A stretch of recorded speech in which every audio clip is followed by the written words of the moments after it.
Hi you guys, it's Lucy Camp. I just dropped a video called Healing, and I realized that I've been really vocal about the accident on Instagram, Twitter, Facebook, but I haven't been posting about it on my YouTube channel. I know that a lot of you probably don't have Instagram or Twitter or anything like that, so maybe you were confused when I dropped Healing. So I just want to take this time to clear up any confusion.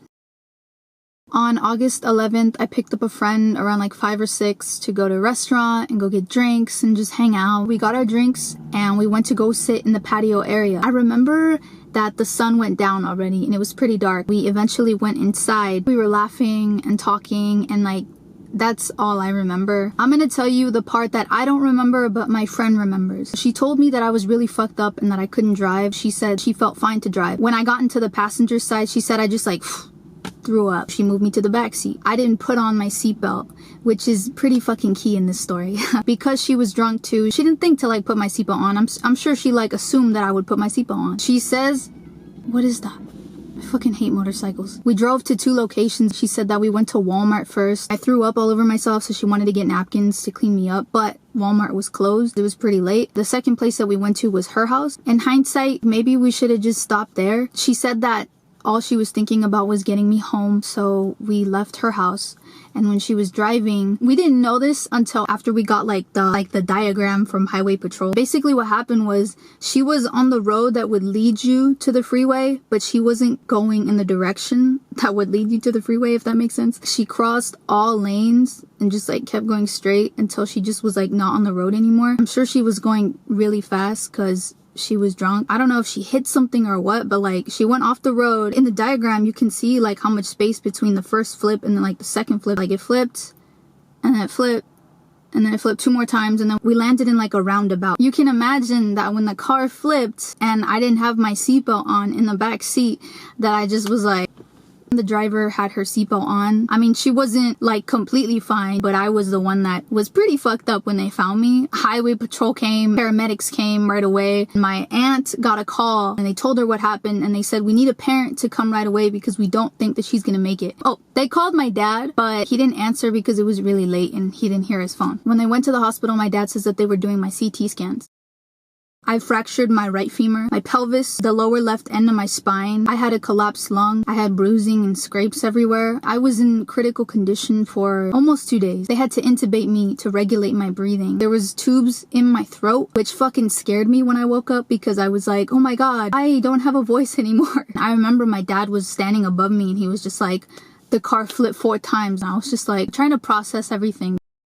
I was on a lot of pain medication the first week in the hospital. I was only in the hospital for 1 week. I was on Percocets. I was on fentanyl. I had like the little button in the bed that you press and it gives you like morphine. After that week in the hospital, I was transferred to a rehab facility. This rehab facility is not for like drug use or anything like this. It's like for your body. And I was there for 2 weeks. I felt miserable there. How do you go from recently moving out and gaining your independence to having to rely on people for everything? The entire year I was working out my legs and now I couldn't use my legs. That sucks. I had femur surgery and I had pelvis surgery. Because I had both of those things, I could not bear weight for what I thought was going to be the next 3 months.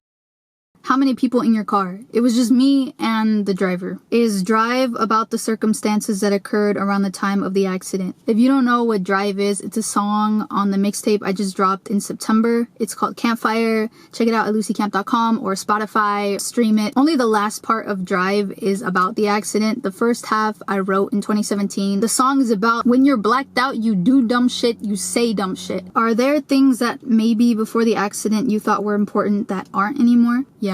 Actually, for the first month, I didn't care for material things except for my phone.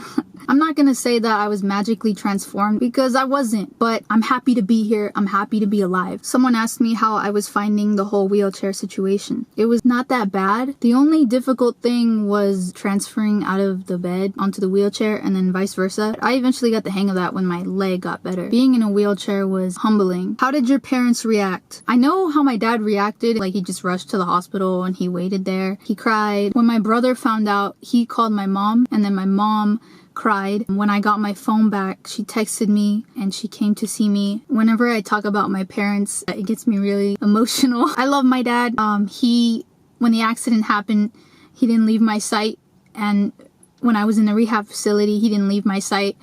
He loves me.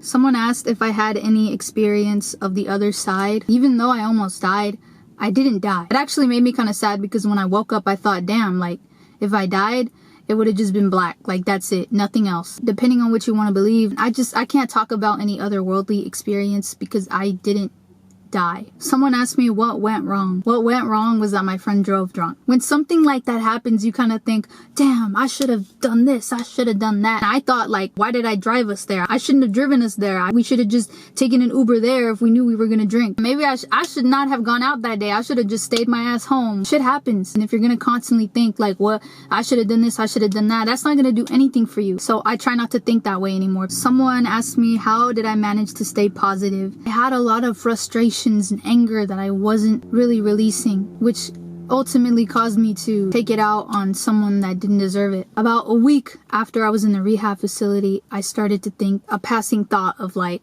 I don't want to live like this, so I don't want to live. But when you have thoughts like that, you just let them pass, right? I was angry that I couldn't walk. I was angry that the situation even happened. I was pissed at my friend, but I didn't realize just how pissed off I was at her until a few weeks after the accident. My family was pissed at her because Highway Patrol told them that when they questioned her, she was sitting in the driver's seat and she was saying that she didn't know me and that she wasn't driving. When you're angry, you don't think about things rationally. I had to remind myself she wasn't trying to kill me. When Highway Patrol found her, she was drunk. She was in shock. The car just flipped like 4 times. So I guess like the moral of the story is don't drink and drive. Always wear your seatbelt. If you're gonna drink, take an Uber or have a designated driver. This accident was 100% preventable. It didn't have to happen. So that's the story of what happened. If you're watching this, I just want to say thank you for your support. And if you want to continue supporting me, you can go to lucycamp.com and buy my mixtape or any of the campXO merch on the website. I just dropped a song called Healing and you can listen to it at lucycamp.com. I don't really know anything else that I can answer, but if you guys have any more questions, you can